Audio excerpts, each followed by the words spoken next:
Hi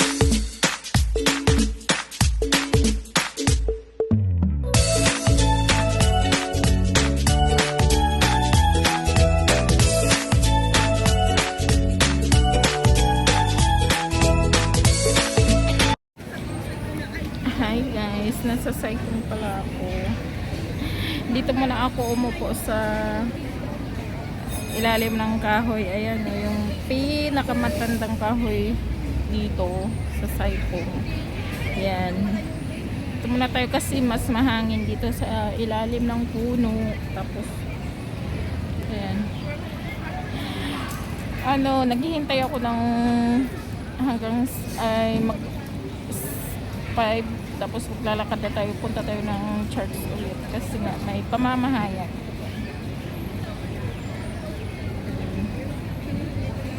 Dito muna ang pig. Upo-upo muna tayo dito. Ayan. Ayan guys, cycling. Dito tayo sa cycling. Marami ding tao. Tsaka ngayon, mainit. Grabe yung clouds. Wala talaga, as in clean na blue. Talagang ang init. Siya, parang 42 degrees siya. Sobrang init niya guys. Ayan. Tapos maglalakad na tayo papunta mamaya sa church. Balik tayo doon kasi yung pamamahayag is 6 o'clock. Atin tayo doon sa kapilya. Hi guys, magsi 7 o'clock na ng gabi pero ayan, maliwanag pa dito. Basta summer. Ayan, maliwanag pa. Pauwi pa lang ako, galing ako ng church. 7 o'clock na pero maliwanag pa. Pero pag winter, ang aga-aga niyang magdilim. 5 o'clock madilim na, pero ngayon summer. Maaga pa. Pero 7 o'clock na. Kaya takbo-takbo ko na papuntang bus station. Kasi yung bus station dito malayo.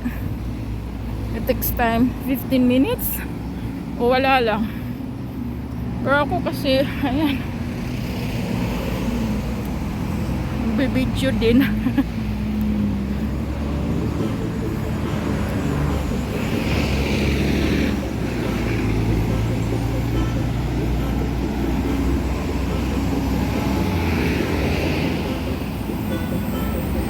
Ang liwanag ba talaga?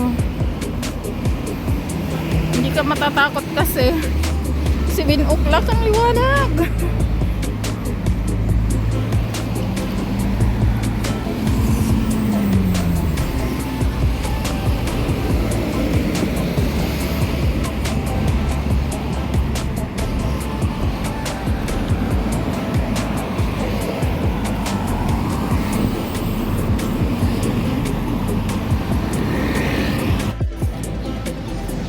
Ang ganda guys.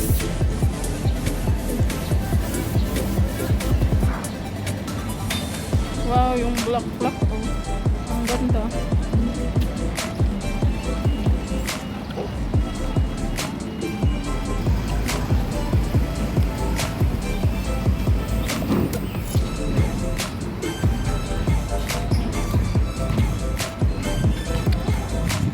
Ayan, may naglalaro din oh. Basketball. Maganda mag-basketball pag ganito. Mainit lang. At least, wala nang araw.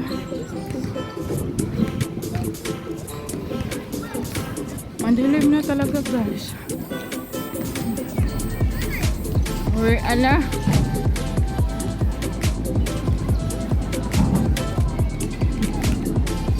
mga bata na sa park. Kakaiba din dito. Kung saan yung gabi na, tsaka gumala. Wala na tagang tulugan dito.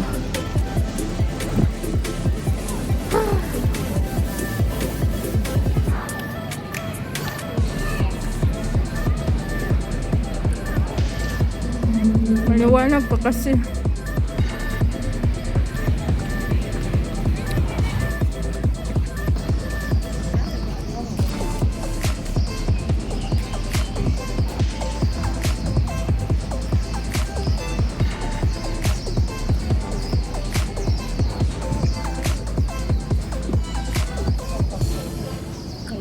kahit nagmamadali na tayo, hindi ba talaga maiwasan ng video slide tayo eh.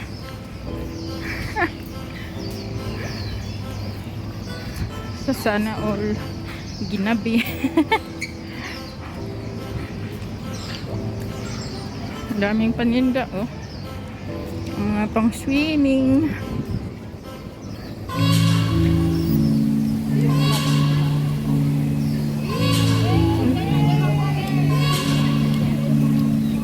Dito nga tayo dumaan.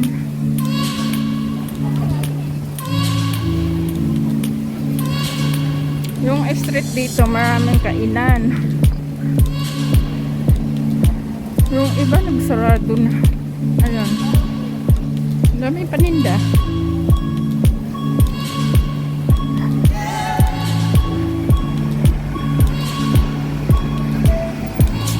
Daming sombrero. May pulis dyan. Ano bang? Ano dyan na pulis? May aksidente pala doon guys. Oh, ayan. May bus.